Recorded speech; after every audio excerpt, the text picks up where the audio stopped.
Let's make the softest banana pancakes ever. Mash 1 ripe banana. Add 1 egg. Half cup milk. Add 1 cup flour. Add 2 spoons sugar. Add 1 teaspoon of baking powder to the bowl. Mix until smooth. Let's make caramel.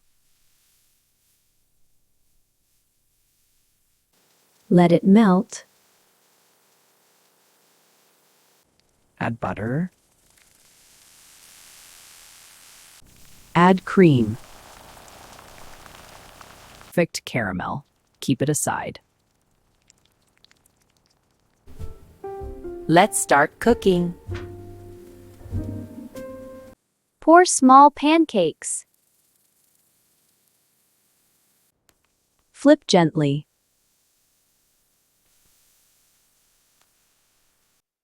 Stack them nicely. Pour caramel second. Not hot, not cold. Warm caramel.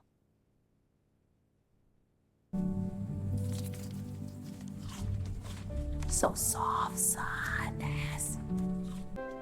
Follow for more delicious recipes.